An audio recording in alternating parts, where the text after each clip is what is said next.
que no solo los utilizaba cuando las circunstancias de la producción le obligaban a rodar en Madrid o en España, sino que la última película, Los niños del Brasil, que creo que la rodó en Alemania, sí, en Alemania y se en fue todo el Portugal. equipo español con él. Sí, sí. Porque Schaffner es que creía firmemente en, aparte de que en España, que se encontraba muy cómodo, en los técnicos españoles. Y él realmente hizo, bueno, vamos, los Oscars de Gil Parrondo son por Patton y por Nicolás y Alejandra, ¿no? Claro, y el de Yvonne Blake y el de Mateos. Y el de Yvonne Blake y el de Mateos, efectivamente. Claro, no, pero él, en este sentido, a los directores que han venido aquí, como David Lean, y siempre queda la gente muy, muy satisfecha. David Lean le pasó lo mismo con Perico y con Vidal, ¿no? Claro. Que también se lo llevó ya de ayudante de dirección en todas sus películas. Es que la que podíamos decir que es su obra capital, que es Patton, bueno, esa, si no hubiera sido porque rueda en España y con la ayuda del gobierno español, esa película no se puede rodar hoy día ya. Esa es una película, a ti te gusta mucho, a mí también, lo de salvar al sargento Ryan. Pero la batalla de los tanques en Almería, estaban todos los tanques del ejército español en esa batalla, o sea, y rodada con muchas cámaras y muchos días. Era una cosa de asombro cuando luego se iban a Guadarrama o a Balsaín con esas nevadas enormes, donde muchos de estos técnicos que estaba citando Antonio recuerdan la imagen de un Schaffner helado, la cara helada, incluso se le caían los mocos y estaba aguantando a pie firme sin moverse a 18, a 20, a 22 grados bajo cero. O sea que para él era España, hombre, es el recuerdo porque eran sus grandes películas, ¿no? Nicolás y Alejandra también es otra película fastuosa, que además necesitaría una revisión, porque yo creo que de ambientación, de decorados, era un prodigio. ¿Tú te acuerdas que Nicolás y Alejandra tuvo algún problema de censura en España? Porque como el Palacio de Invierno era el Palacio Real de Madrid, la censura le parecía un poco peligroso que se viera la revolución soviética vista en el Palacio Real de Madrid y pensaban que podía inducir a un cierto mimetismo. Fijaros lo que es que te dejen para rodar una película del Palacio Real. Y además que era un plató increíble España en aquella sobre todo porque es que los gobiernos de la época, bueno, el gobierno de la época favorecía mucho esto. Pero va con directores, porque por ejemplo a Shaughnessy es verdad que siempre ha tenido una gran preocupación por eso que se llama la dirección artística, que son los decorados. Esta película está cuidadísima, El Señor de la Guerra, pero cuidadísima, tanto en los interiores como exteriores, porque en exteriores también se levantan decorados de ambientación. Hay un crucero maravilloso, que él juega mucho con el crucero, incluso a veces compone desde arriba, desde una plataforma y hace unos planos picados. La torre exterior es un decorado. Claro. Pero ese crucero es maravilloso, pero y luego los interiores igual están cuidadísimos. Los cielos son también decorados. Claro, y los cielos pintados en ciclogramas, juega mucho con la noche y con el día, el mundo de la tiniebla. Son fundamentales. Los crepúsculos con esa luz porque es roja. Por lo que tú dices, porque la de Heston es una historia crepuscular, es el final, él ha llegado como a maduro para la muerte, decía Nietzsche, maduro para la muerte. Sí, y entonces ahí de repente se le da la posibilidad de una prórroga, la posibilidad de algo distinto que él ya no pensaba que le iba a ocurrir. Entonces, claro, evidentemente se aferra a ello, incluso el combate con su conciencia, es decir, yo tengo derecho de utilizar eso, el derecho del Señor, el derecho de pernada. Una chica que se va a casar, yo puedo pasar con ella la noche, pero yo sé que no es bueno, hay algo en su conciencia que se lo está diciendo, pero no voy a renunciar a ello. Todo eso está muy bien, y además ese conflicto en una edad media, en donde todavía el barbarismo está muy acentuado todavía en esta época, ¿no? ¿Tú te acuerdas quién dobló a la chica en esta versión? Me caí al agua. Que es una voz estupenda, es una voz muy singular. Muy mágica, ¿verdad? Muy mágica, muy tierna. No es una voz vulgar. Es un doblaje excelente de esta película. Yo que, como sabes, no soy partidario del doblaje, reconozco que hay películas que le reconcilian a uno con el doblaje. Esta película está muy bien doblada y muy cuidado el doblaje. Y la voz de la chica es una voz que se ve que está elegida en un minucioso casting.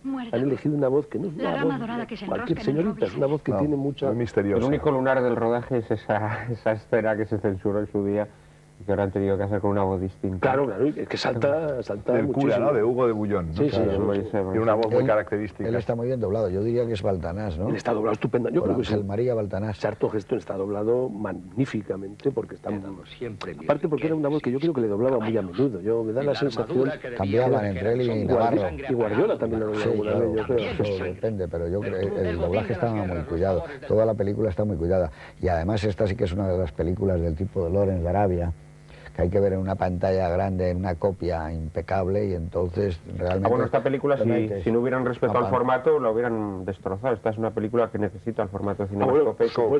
Hay unas composiciones... Está concebida para el scope, los extraordinarias. No, esta película yo creo que es inexistente. En las copias esas que se hacen sin respetar el formato, estaría llena de movimientos absurdos, buscando los lados del fotograma. Vamos, cuando sabéis que hay muchas televisiones que compran los derechos de estas películas, pero exigen que no sea en formato escope. Claro. Y entonces, claro, como se quedan fuera de cuadro los personajes, hay unos movimientos falsos de truca buscando a los personajes. Y yo creo que lo que fue sorprendente es el tratamiento tan adulto que dio Schauner, no ya de la Edad Media, sino de una historia de amor y de una película donde hubiera entrado perfectamente en el cine épico o de aventuras, cosa que no está. No hay ningún libro español, norteamericano, eso que llaman epic films, donde está el señor de la guerra, entra en otros apartados. Claro. Pues el asedio de los frisios a la torre te evoca, por ejemplo, los Nibelungos de Lang.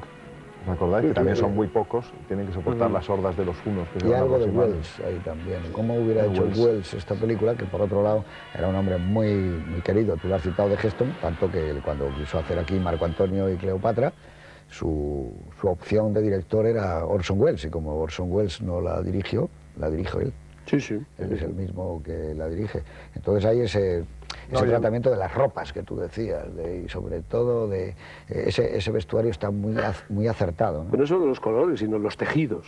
La caída de esas faldas, esos trajes que lleva Heston, ves que es una ropa que no solo es el colorido, sino que el propio textura es que se sale de la pantalla, te das cuenta que no es un trapillo de guardarropía.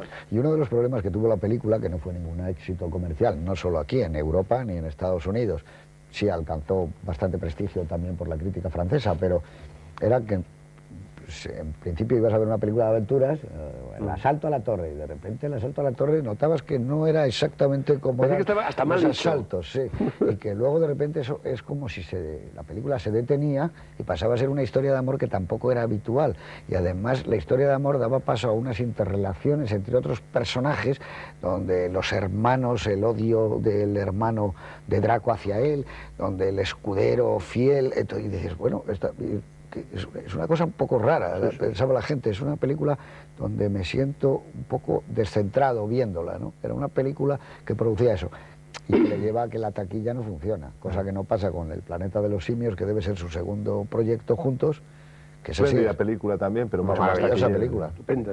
El personaje del hermano es un personaje también muy interesante, ¿no? Y yo creo que muy bien interpretado por... El más shakespeariano de todos, probablemente. Efectivamente, le da un aspecto trágico a la película. Está en Un león en invierno, de ese tipo de personajes atormentados, que le dice una frase de Un león en invierno, de esta obra de teatro, que dice, vete al infierno, dice, ya he estado en él.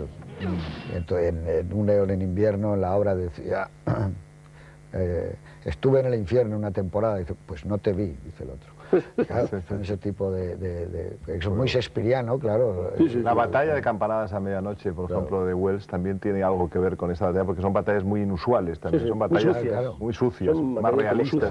Y el asedio es una maravilla, y todas las dificultades que se supone para unos defenderse y para otros atacar. Y muy complicado, ¿no?, para todos ellos, y con una especie de derroche físico, y como que si todo pesara mucho de verdad, coges cualquier cosa, una lanza pesa, no la tiran como en otras películas, él tiene que hacer un esfuerzo para lanzarla. Bueno, tú has dicho más o menos desde hace 30 años cuál es el plano que te gusta, supongo que no te echarás atrás ahora, ¿no? No sé. ¿Cuál es? No, si acabas de decir antes cuál era tu secuencia favorita. La secuencia favorita, sin duda alguna, es la de, sí, la has dicho, la de la herida, cama. Pero ya puestos a decir algo más concreto, yo diría que de esa secuencia, que me parece extraordinaria toda, hermosa, sugerente, los planos generales, con el movimiento de los 4 actores que están alrededor de esa cama, luego ya los planos cortos, hay un momento que a mí verdaderamente me estremece, que es después de la herida, cuando está el juego de los 2 primeros planos de ella y de él, ella agarrándole las manos y él retorciéndose de dolor por la herida. Hay una especie de extraño conato de beso que no se llega a producir, que hay como un encuentro de las 2 bocas que no se llega a producir, y eso me parece de una belleza verdaderamente inalcanzable. Y es como un beso deseado por los 2, pero que el propio dolor y las circunstancias trunca ese momento de ese encuentro de las dos bocas, que es un presagio de lo que va a ocurrir después, me parece bellísimo. ¿Y para ti, Luis Alberto? La verdad es que yo tengo como una cuartilla llena de escenas inolvidables de la película, pero me quedaría con tres, con dos crepúsculos. Uno, al comienzo de la película, está Hugo de Bullón, el sacerdote y Quisagón de la Cruz en lo alto de la torre. A mí me parece prodigioso. Una torre es siempre símbolo de poder. Eso